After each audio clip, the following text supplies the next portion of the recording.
Hello everyone, it's Adirunke again. I hope your day is going well.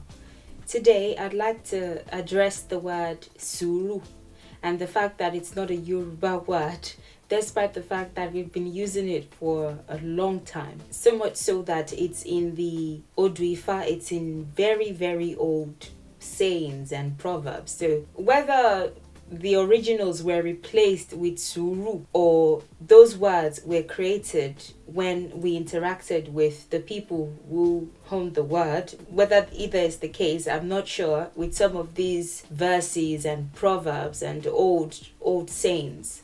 But when you trace its history, you would see that it's not a Yoruba word. For the longest time, I've been wondering how it came to be, like what the origin is. And to be honest, my initial impression was that it had an onomatopoeic root. Suru.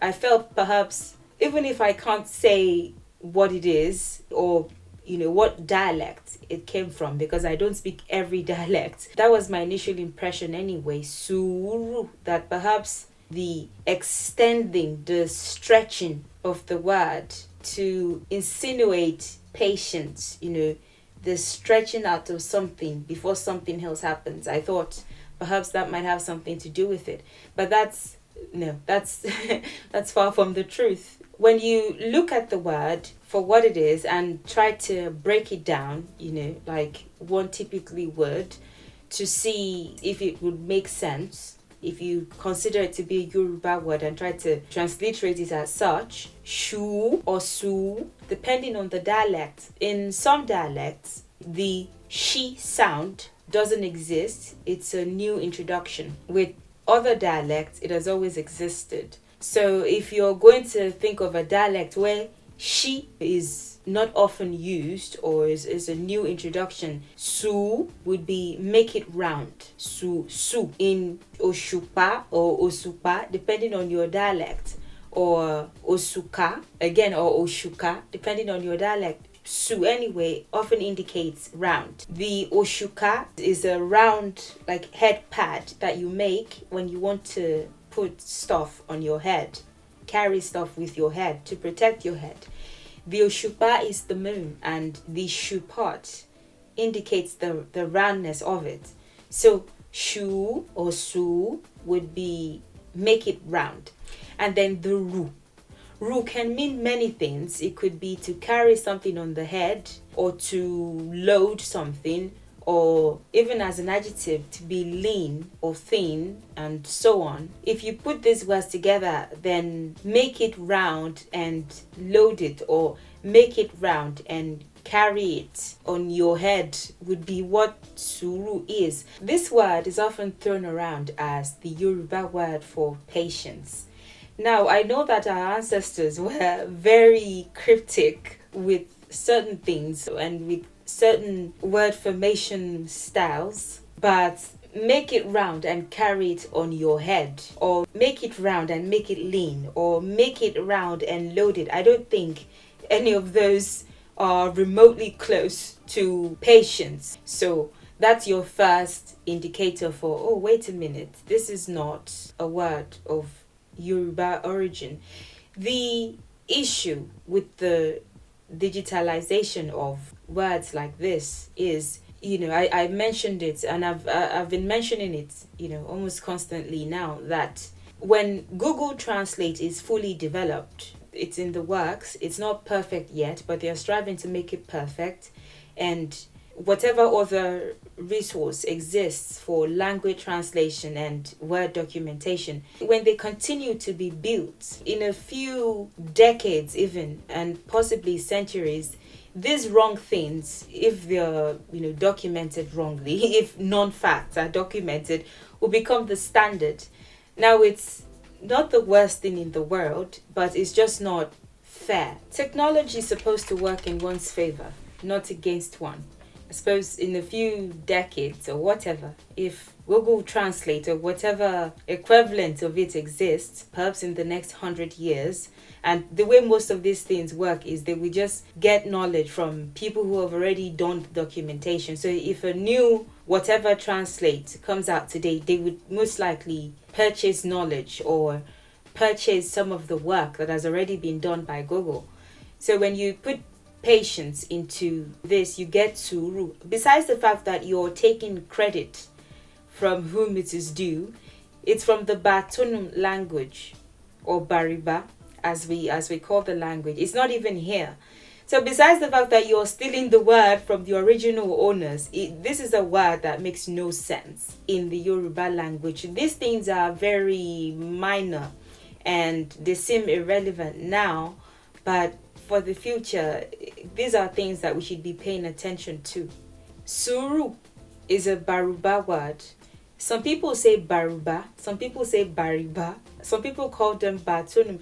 During the British colonial era, and I don't know what the French called them. The English called them the Berber people, the Berber language. I'm certain. So it's like they have different names for whoever is referring to them. But we Yorubas say Baruba, or Bariba.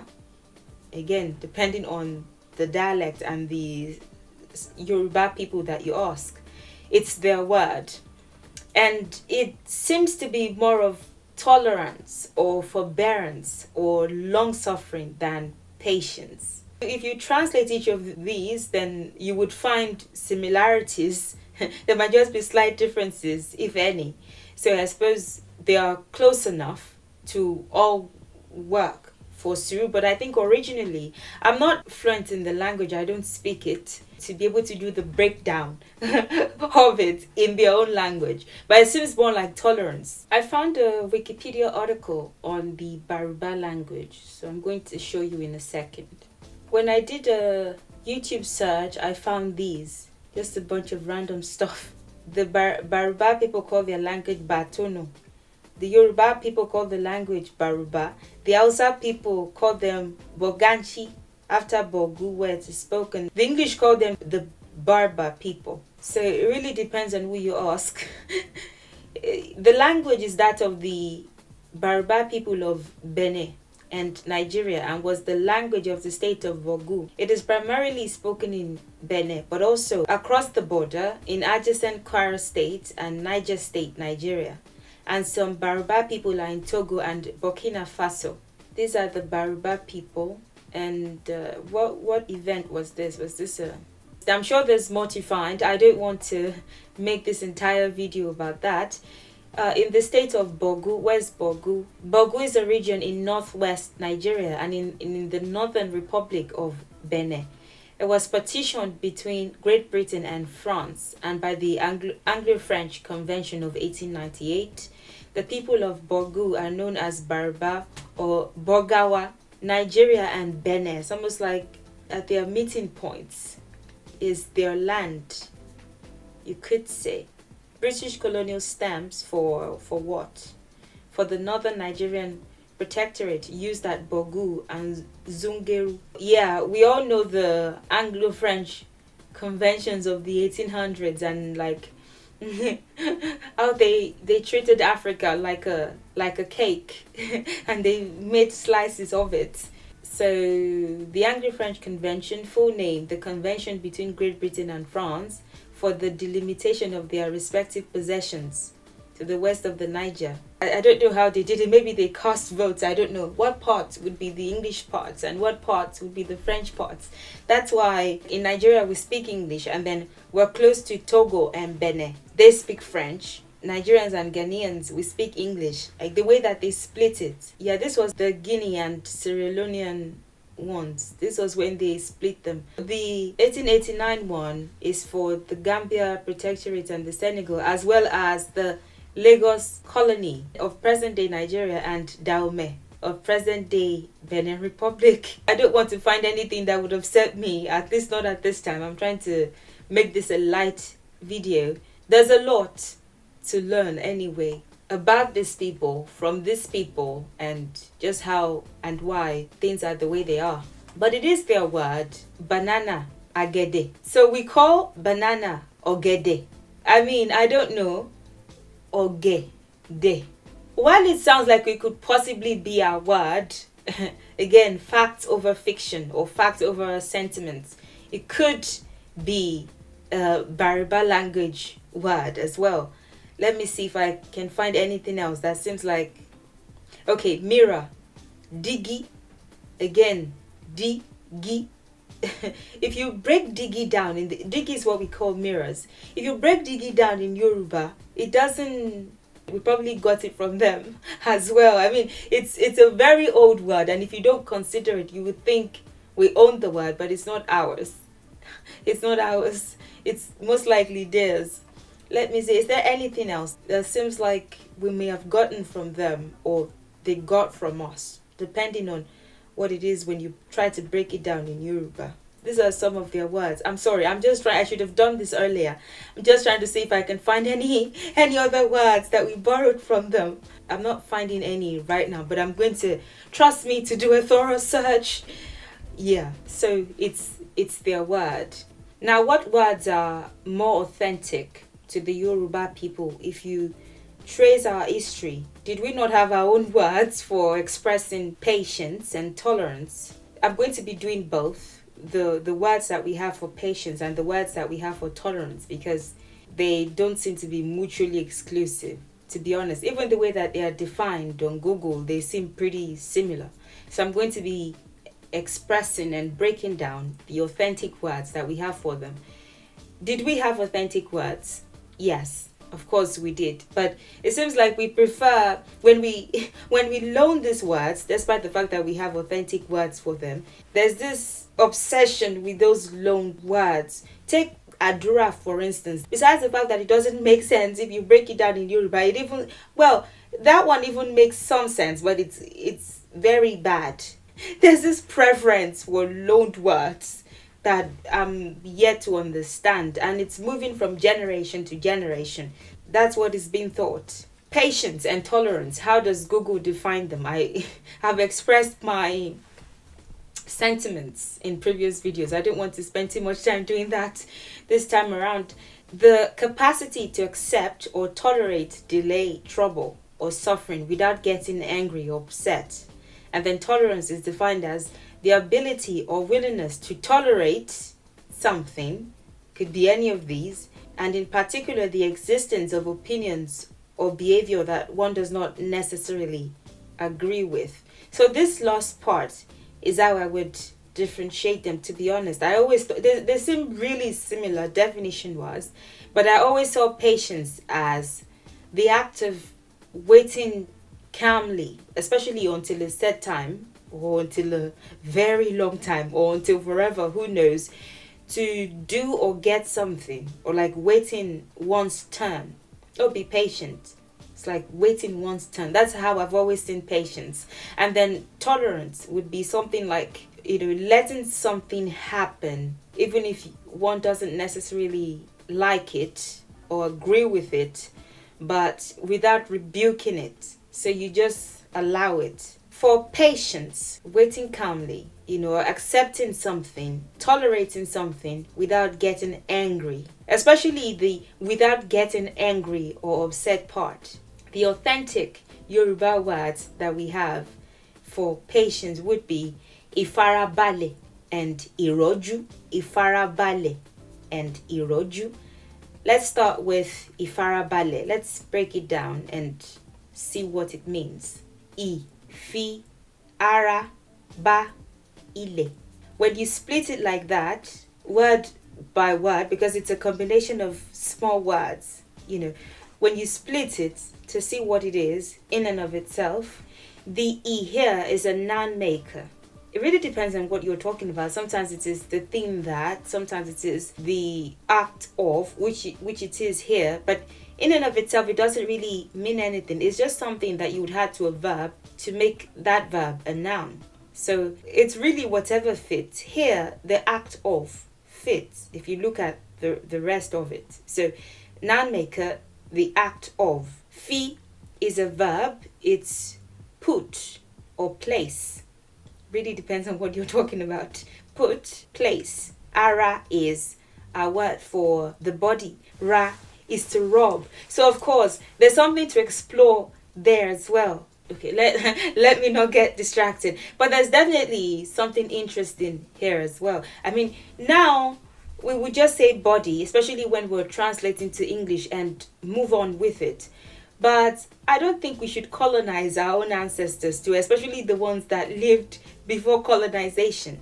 What I mean by that is, when we're translating, we like to tell our ancestors to shut up and just take this one word, English word, that we've deemed the equivalent, without necessarily considering those Yoruba words in and of themselves, in order to understand them properly and also understand our ancestors' thought process, how they reasoned. It's like, okay, shut up, I don't care why you, my ancestors, have decided to call a piece of fabric asho, or like what was happening at the time and why you thought that was a good idea. If I break it down, it's like, oh, shut up. Fabric is the equivalent, okay? And it's because of the colonial establishment. I suppose it has impacted the way that we think. With English words, you typically don't break them down like that. I've said this in previous videos. Like 90% of the language is learned from Latin and French and Greek and Hindi. The Sanskrit is a very non-original language, let me put it that way. Because the English language is like that, you cannot break it down. You're looking for the meaning of knife. What about it was considered when they decided, okay, knife would be a good name to call this item? Because you can't really do that. You can't break it down syllable by syllable or word by word, if it's a combination of words, and say, oh, this is what this means, this is what that means. Maybe nine means this, if means this. Let me see. Because you can't do that, you have to trace the origin. That mentality it's really not an English thing. It's something you'd have to go to the university for, or maybe Google, now that we have Google, and find out, okay, it has Germanic origins. The average English person anyway may not speak German, and even if they do, they speak a bit of German or lots of it. They might not be that fluent in it that they would understand like the root of the word. Who among the Germans thought knife would be a good name, and what was considered is the name based on the sharpness of knives or the purpose of knives? You can't really do that with the English language, so that mentality is not there. The Yoruba word for knife is obe. Be is to slice. O is the noun maker, the thing that is used to. Be is the verb. You combine them, that becomes a noun. The thing that is used to slice, you can break the word down and figure out what our ancestors were thinking, what was considered when they thought obe would be a good name for that item. That mentality has completely been erased. It's like, okay, this is the word and just take it. It's really not good for us. That's why we're like, I don't want to say low vibrational. I don't want to, because I know that there are some people that comment on my videos when I make videos like this. They tend to not interact with my content when I make other ones. But when I make the ones like this, they like to come and argue, and then they get upset. Don't bully me. Don't bully me. Let me say what I want to say. It's very low vibrational when you're just like using words without giving a damn about them and what you can learn from them and what you can learn from the people that came up with them. Is really what this is. If you remember in my previous video that I'm going to link, when a verb that has the do tone comes before a noun, it goes from do to re. I've explained this. I'll link the video, so don't worry. Ba is really what this is. But because the noun is coming after it, it becomes ba. Ba is to touch, come into contact with. Ile is the ground or land. Even the earth, really depends on what you're talking about and what you're trying to express. This is what each part means. The transliteration would be the act of placing the body to touch the ground. That's what it is when you transliterate. Ifi araba ile. The act of putting or placing the body to touch the ground. The act of being grounded, you could even say. If we really want to see what our authentic word means, in and of itself, what our ancestors were thinking, patience is aligning yourself with the ground, flattening yourself with the ground like that.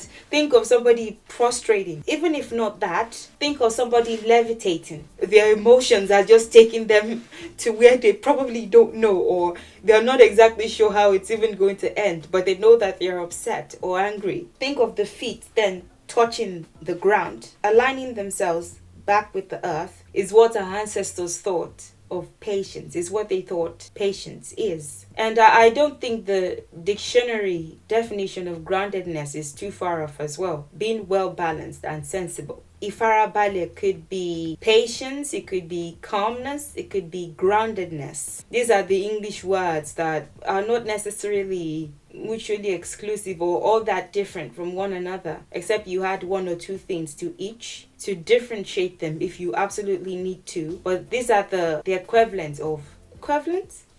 These are the English versions. So if you want to tell somebody to be patient, the authentic way, instead of telling them ni suru, you could say farabale. If you're talking to somebody that you really should be addressing honorifically, then you would say e farabale. The other word is iroju. Because it's a combination of words, you can split it into I, ro, and oju. The I there, per usual, is the noun maker. The act of is what is most fitting. Ro could be multiple things, so I'm going to put a question mark here for now. But oju in general could be the eye, eyes, or the face. In this context, it's eye. Ro has multiple meanings and it's almost as versatile as pa. If you remember this video that I made, it's even more than an hour long, I expressed the many meanings that pa could have. It seems to be the most versatile. But when I began to consider ro, I realized just how versatile it is too. Ro could be to push aside, to discard, but by pushing that thing aside, or to disregard. The action of pushing aside essentially is the main thing here. To discard, to disregard. It could be to sprain or to dislocate. If your bone just goes one way, misaligns, so to say, just goes the wrong way. Ro, SME ro. I have a sprain in my leg, or my leg got dislocated. It could be to endure, and that is what really applies here. It also has that disregard meaning attached to it, and I'll explain in a minute. It could be to make a squeaky sound due to looseness or instability. So let's say this chair that I'm on, let's say that it begins to, it's pretty stable now. But let's imagine that it wasn't, and it makes that squeaky, that then it means it's unstable. I would say aga in ro, or maybe this table, I'll say pepe in ro. It's not stable. This is a pretty stable table. Could be to rush out. One ro jade. Again, most of these things will depend on what comes next after ro. One ro jade. They rushed out. Could be to rush. To narrate something unreal or non-factual. So it could be a dream, it could be a vision, something that is not substantial or factual. The word that we often use for lie, iro, we say on pa iro, pa and iro combined. Like the person is narrating something that is not real. It doesn't necessarily mean that they're lying. Iro, it is not always a lie. It's just something non-factual, something that cannot be grounded in reality. So while it may be a lie, it really depends. From that person's perspective, they may think that it is true or that it is real, but it's really not. Moro ala, moro iron, moro, I narrated something non-factual. I can't bring the proof of it. Cannot be established in the reality that everybody shares. Fire, like a gun or a cannon, or So ro in this case would be disregard or endure. By disregarding it, you're enduring it. The act of disregarding the eyes, that's what it means. It's very interesting. It's like you are seeing something. Again, seeing something with the eyes to the Yoruba people may not always be like actually seeing it with your physical eyes. It's a way of saying you're experiencing it. A Yoruba person will say, "Ìgbà tí mo débẹ̀ lánàá, nǹkan tójú mi rí." They may not have seen something bad. It may not be that they saw something scary or something awful or something. It may be just the general feeling that they had there. It could be that when they got to to a place, they gave them a nice meal, they gave them water, but something just didn't feel right. Maybe they suspect ingenuity or deception. Nǹkan tójú mi rí. It doesn't mean that that thing is just something they saw with their physical eyes. What the eyes see is a metaphorical way of expressing the experience, even if it is not what one's physical eyes have seen or will see. The act of disregarding the eyes, the act of disregarding what the eye is seeing, you are seeing something that could potentially upset you, that could drive you nuts, but you're choosing to disregard it. Again, you may not necessarily be seeing it with your physical eyes, but you're experiencing it, and it has the potential to make you mad or to upset you, but you're disregarding it. You're not paying it any mind.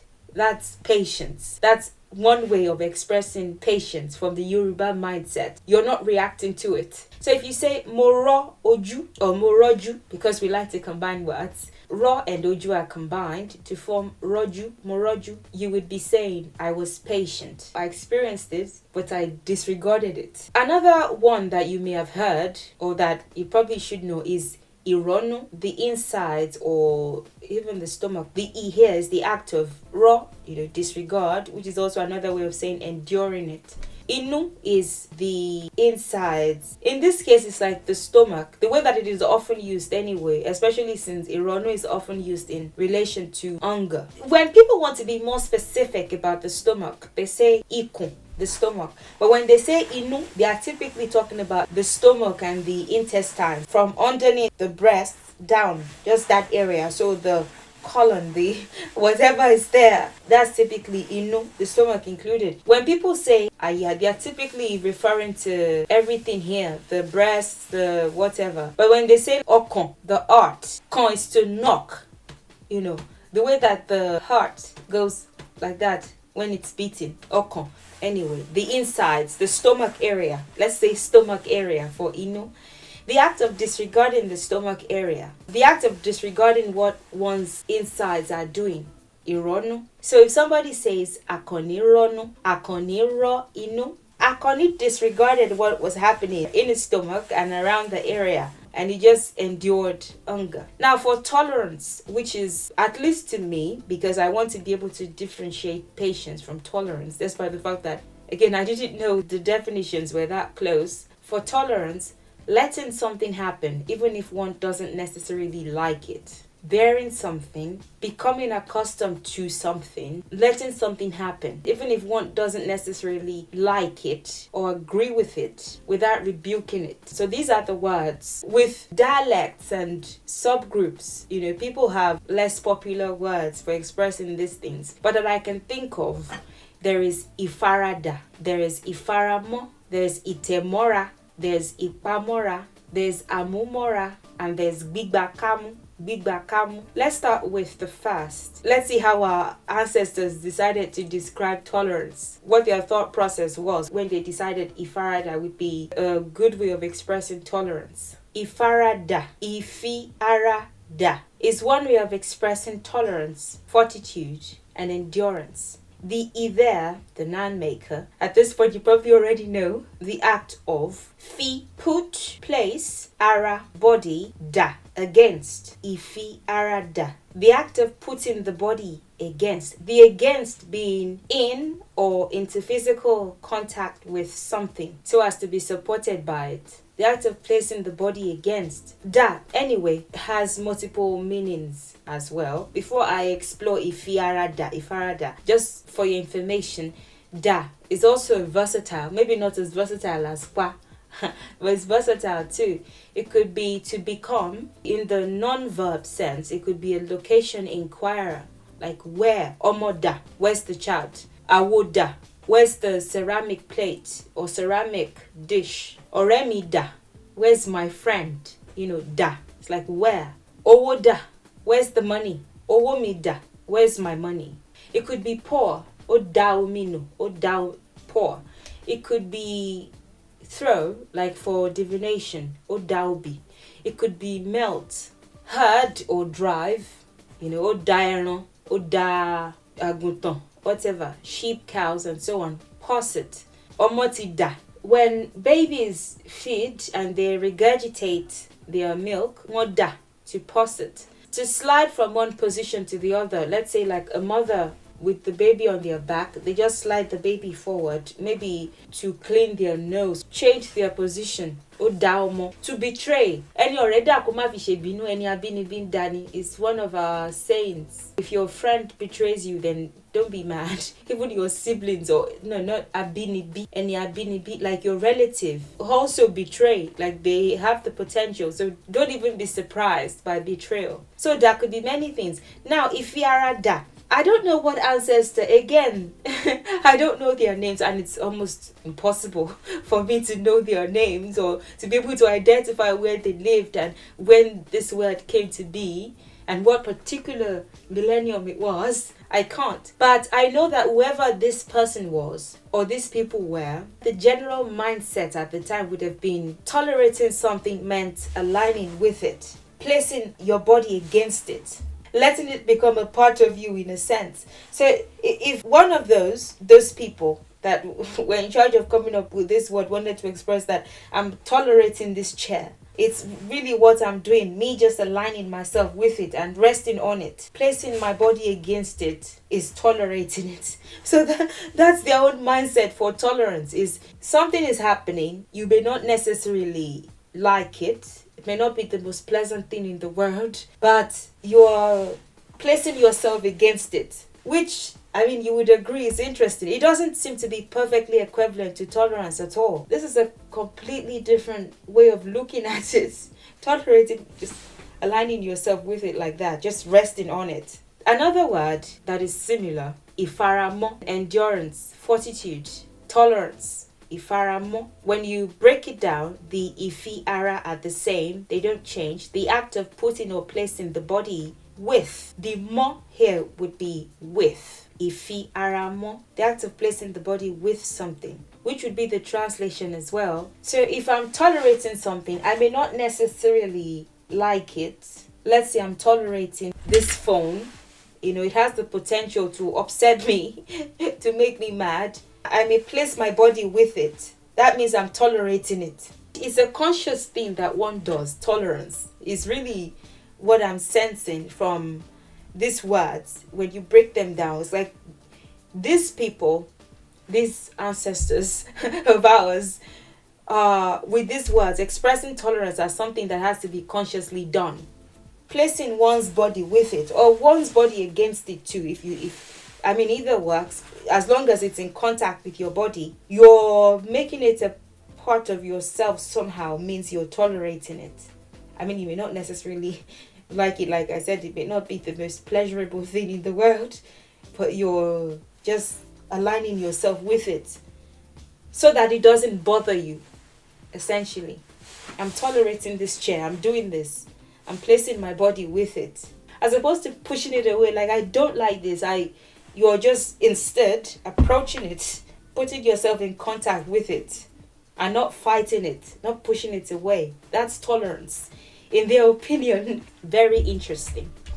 So if you want to express those in sentence form, you want to say somebody, a he or a she, it doesn't matter. We don't differentiate in the language.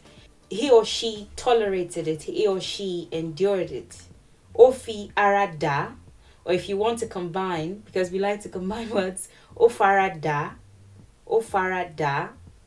he or she tolerated it. They tolerated it. Or ofiaramo, or ofaramo, he or she tolerated it. He or she endured it. Itemora is another word, and it's similar to the other two and to the rest. To be honest, I think the only one with a different approach is Bigbakamu, and when I get there I'll show you. Itemora, when you break it down into the words that combine to form it, te, mo, ara, again, a way of expressing tolerance, endurance.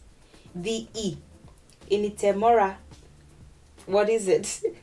Probably already know the act of te is to press, is to squish, could even be step on, is versatile. In this context, it's more like press. Mo, on, with, ara, body.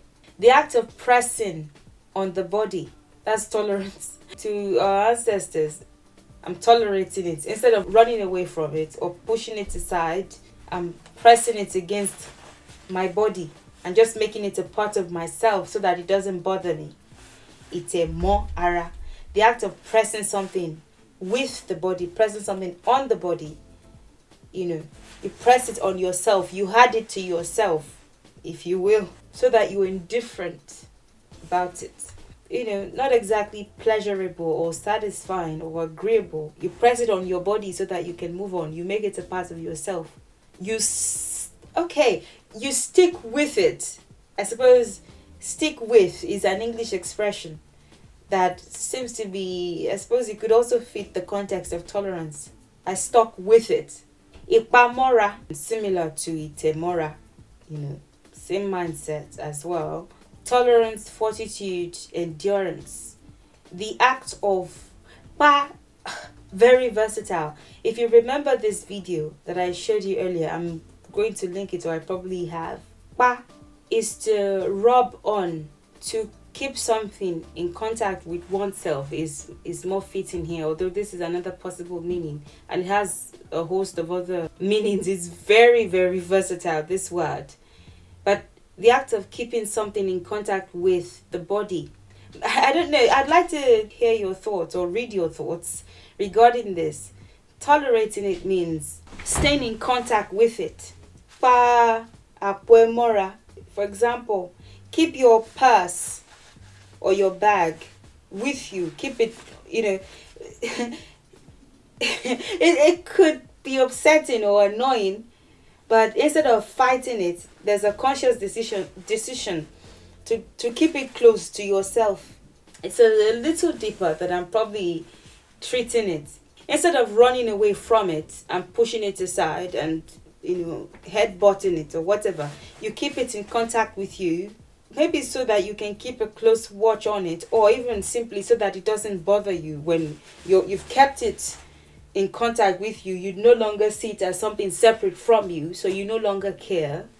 It's very interesting. The act of keeping something in contact with the body. Amumara is also similar, very similar mindset for these words. Tolerance, fortitude, endurance. The act of is the there. The act of. Mu is to take or to hold. Mo is on or with. Ara is body. So the act of taking with the body. If you transliterate it, it sounds awkward. You have to translate. Mu, mo, ara. It's really the act of keeping in contact with your body as well. You take it with your body. That's the breakdown of each word, but then when you put them together and you transliterate, then it's sounding like something else. Take with the body, that it has another meaning. So keeping in contact with the body is tolerating something. Keeping that thing in contact with one's body, oneself, is tolerating it. Like it's a conscious thing that one decides to do. Tolerance. Like you do tolerance. If you want to express we tolerated it, we made it a part of ourselves so it won't bother us. Ate mo ara. Or if you want to shrink this, ate mora. You could say apa mo ara or apa mora. You could say amu mo ara, amu mora. We tolerated it, we endured it. We made it a part of ourselves so that it won't bother us, so that we won't react to it. We made it something that doesn't bother us. As opposed to the others where there's this active mindset, something that one chooses to do. This one is more literally something that one allows. It's passive. So passivity, tolerance, and endurance are translations that could work for gbigba kamu. The gbi there, noun maker, the act of ba.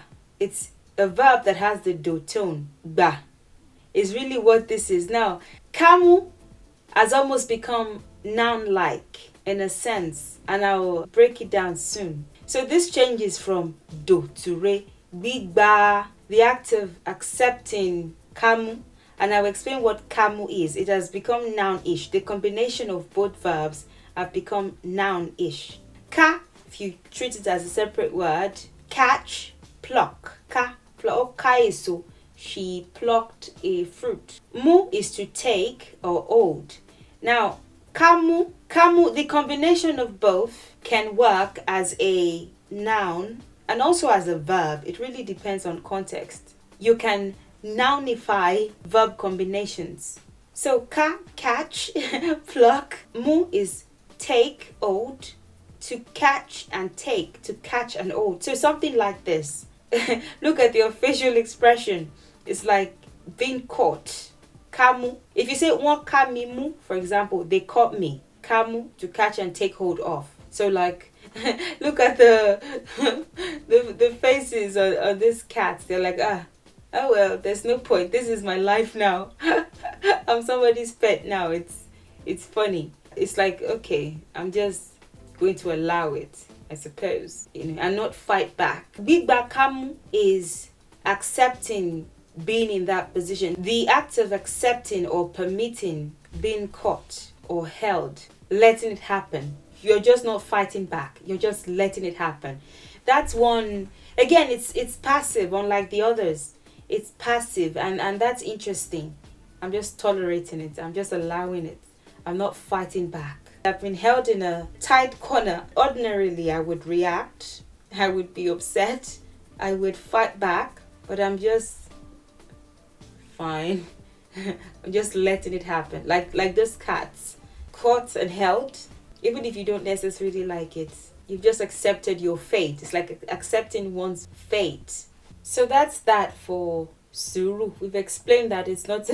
We've explored that it's not an authentic Yoruba word, and then we've addressed the authentic words for tolerance and patience. Now, I have nothing against the language that this came from, because I almost always have to clarify now, just because of past reactions. I have nothing against the owners of the word. I respect them for their word, and I'd very much like a breakdown as well of what it is, what the mindset is behind this word. To who among the Bariba people? Well, I don't need to know who. I mean, I don't know who, the who's that formed our words as well, but like when it is broken down, what it means, so that I can also enjoy the beauty that it contains. Not many languages can boast of that, except like they have to dig and many times there's really no beauty.